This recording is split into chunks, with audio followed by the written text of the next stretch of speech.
República Dominicana, Gaceta Oficial del 31 de octubre de 2025. Hoy vamos a abrir el capó para ver cómo funciona el motor del Estado a través de este documento. Y es que en sus páginas encontramos de todo, desde la creación de días conmemorativos, homenajes a figuras históricas, hasta decisiones que, le cambian la vida a la gente. Hablo de concesión de nacionalidad, el pago de pensiones o la autorización para ejercer una profesión. Y también veremos al Estado en su máxima expresión, gestionando el territorio, manejando relaciones internacionales con una extradición incluida y respondiendo a un desastre natural. Bien, empecemos por desglosar esto. Lo primero que salta a la vista son dos leyes del Poder Legislativo que se enfocan en algo muy particular: la memoria. La primera es la Ley 90-25, que crea el Día Nacional del Ginecólogo Obstetra Dominicano, cada 8 de febrero. A primera vista parece un simple gesto, ¿no?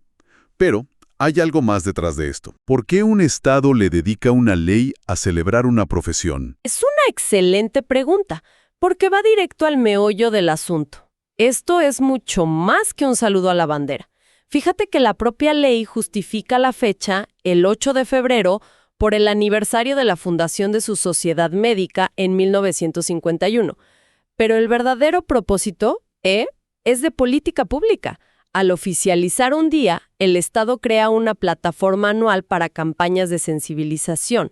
Hablamos de promover la salud materna, la prevención, la importancia de los chequeos. O sea, convierte un homenaje en una herramienta de salud pública. Entiendo. Es menos un trofeo y más una excusa para hablar de salud cada año. Y tiene sentido. La ley menciona que ya existen los días del médico y del pediatra. Parece una práctica ya establecida. En esa misma línea de construir memoria, pero a una escala mucho mayor, está la Ley 91-25. Aquí se rebautizan dos de las arterias viales más importantes de Santo Domingo con nombres de dos gigantes de la política. La circunvalación será la autopista Profesor Juan Bosch y la avenida ecológica, la avenida Dr. José Francisco Peña Gómez. Exacto. Y aquí el acto simbólico es monumental. Totalmente. Y la ley no se limita a poner los nombres, sino que dedica párrafos enteros a justificar por qué ellos. De Juan Bosch subraya su legado como literato, historiador y sobre todo como el primer presidente elegido democráticamente tras la dictadura de Trujillo, el padre de la Constitución progresista de 1963 y fundador de dos partidos clave. Y de Peña Gómez resalta esa narrativa de superación, ¿no?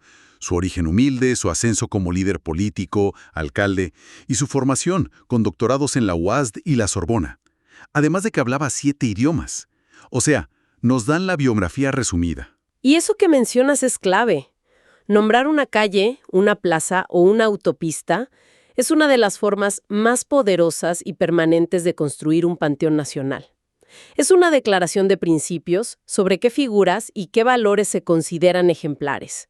Es literalmente inscribir la historia en el paisaje que miles de personas recorren a diario. Entonces, el Estado está de alguna manera curando la memoria colectiva, decidiendo activamente a quién recordar. Precisamente.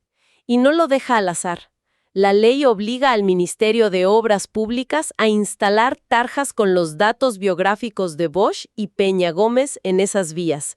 La intención es pedagógica.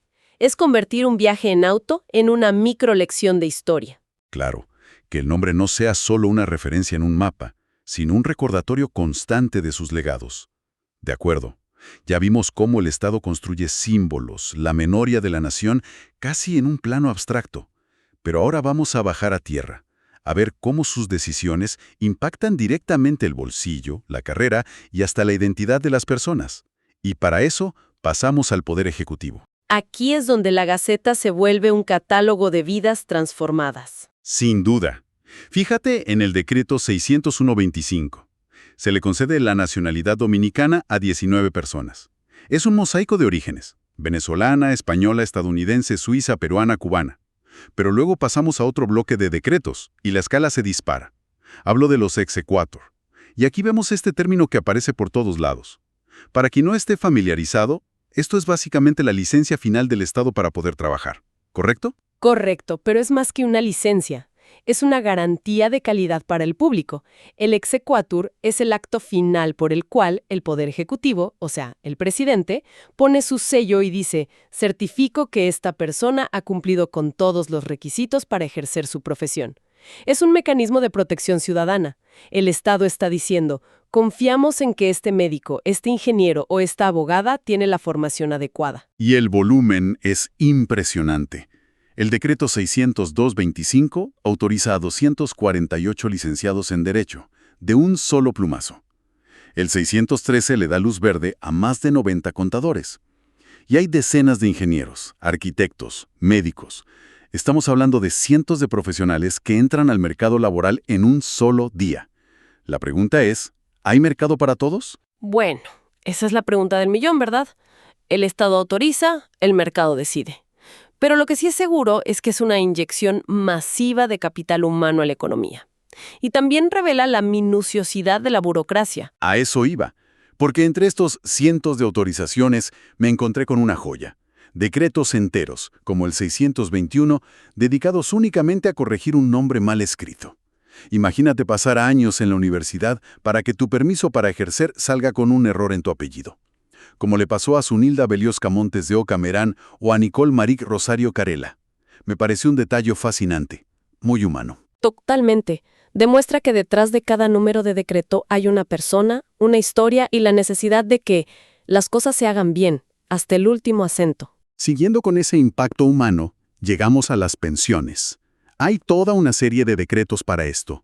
Vemos casos muy específicos, como una pensión especial de 80,000 pesos para una persona o un aumento a 125,000 para otra. Pero lo que realmente me llamó la atención fueron los decretos 611 y 612. Juntos otorgan una pensión de 10,000 pesos mensuales a casi 500 personas. Y todas tienen algo en común.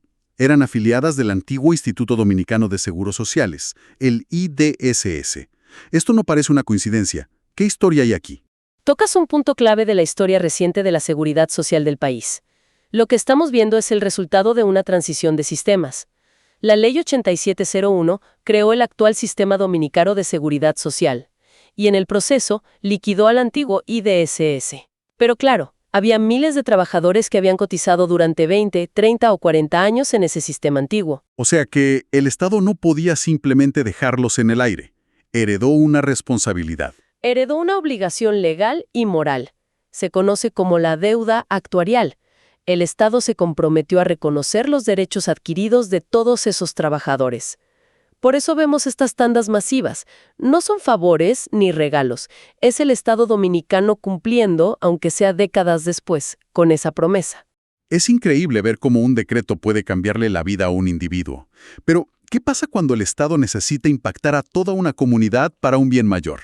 Ahí es donde entra esta figura de la utilidad pública. Exacto. Pasamos del plano individual al colectivo. Los decretos 606 y 615 son ejemplos perfectos.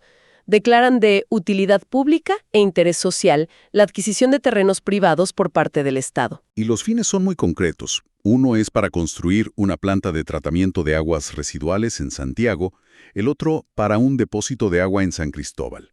Aquí el Estado básicamente le dice a un propietario: necesito su tierra para una obra que beneficiará a miles. ¿Cómo funciona ese balance? Es una de las tensiones fundamentales en cualquier Estado de Derecho. La expropiación es una de las herramientas más poderosas del gobierno, pero no es un cheque en blanco. La Constitución la regula estrictamente. Debe haber una causa justificada, un interés social superior como lo son el saneamiento y el acceso al agua potable. Y crucialmente debe haber una compensación justa para el propietario. Aquí es donde se pone realmente interesante, porque también vemos la cara de la justicia y las relaciones internacionales. El decreto 60725 es contundente. Autoriza la extradición del ciudadano dominicano Saúl Francisco Blanco Ayala a Italia. Los detalles son precisos. Es para cumplir una condena de casi 8 años de prisión más una multa. Y un dato no menor: la persona consintió voluntariamente. La extradición es un acto de cooperación judicial internacional de primer nivel. Demuestra la confianza entre los sistemas de justicia de dos países. Pero hay un detalle en ese decreto que es fundamental y que revela un principio irrenunciable del Estado dominicano. ¿Te refieres a la condición que se impone? Justamente, El decreto dice, y esto es importantísimo, que la extradición se concede bajo la condición de que, bajo ninguna circunstancia, se le aplicará la pena de muerte. Este es el Estado protegiendo los derechos humanos de uno de sus ciudadanos, incluso cuando es requerido por otra nación. Es una línea roja que el país no cruza. Fascinante. Y en esa misma órbita internacional, aunque a menor escala, vemos un nombramiento de un consejero en Cuba y una autorización para aceptar una condecoración de Francia, pequeños engranajes de la gran maquinaria diplomática. Cada uno de esos actos, por pequeños que parezcan, refuerza los lazos y las reglas del juego en el escenario internacional. Y para cerrar, vemos al Estado en su faceta más urgente, la gestión de crisis. Los decretos 626 y 627 son la respuesta directa a los estragos de la tormenta tropical Melissa. Primero, se declara una situación de gestión de riesgos en 14 provincias. Y luego, se declara de emergencia nacional las compras y contrataciones del Estado para la reconstrucción. Este es un mecanismo legal vital en caso de desastres. En condiciones normales, el gobierno tiene que seguir procesos de licitación pública que son largos, complejos. Pero en una emergencia no hay tiempo para eso, claro. Exacto. No puedes esperar 3 meses para licitar la reparación de un puente que ha dejado a una comunidad aislada. La declaratoria de emergencia permite suspender temporalmente esos procedimientos para actuar con celeridad. Permite comprar materiales, contratar equipos y empezar a reconstruir de inmediato. Entiendo la necesidad de velocidad, pero ¿cuáles son los riesgos? ¿No abre esto una puerta peligrosa a la corrupción o a la mala gestión de fondos? Absolutamente. Ese es el eterno dilema. La agilidad versus el control. La suspensión de los procedimientos ordinarios conlleva un riesgo elevado de sobreprecios, de contrataciones a dedo. Por eso, estas declaratorias deben ser temporales, muy específicas y sobre todo estar acompañadas de un escrutinio posterior mucho más riguroso por parte de los órganos de control y de la sociedad civil. Entonces, ¿qué significa todo esto? Al final del día, una gaceta oficial, que podría parecer un documento increíblemente árido, es en realidad un reflejo detallado y vivo de la maquinaria del Estado. Vemos el espectro completo, desde lo simbólico como honrar a una profesión o a un líder en una autopista, hasta gestionar una crisis, administrar el territorio y ejercer justicia a nivel internacional. Exacto. Es una radiografía del poder en acción, desde sus gestos más grandilocuentes hasta sus decisiones más íntimas. Y esto nos deja con una reflexión final. La Gaceta documenta cientos de estas decisiones individuales cada mes, desde pensiones hasta licencias. Y esto plantea una pregunta interesante sobre la naturaleza de la administración pública. ¿Qué implica para un Estado y para sus ciudadanos que tantos aspectos de la vida personal y profesional requieran una validación directa y publicada por el más alto nivel del Poder Ejecutivo?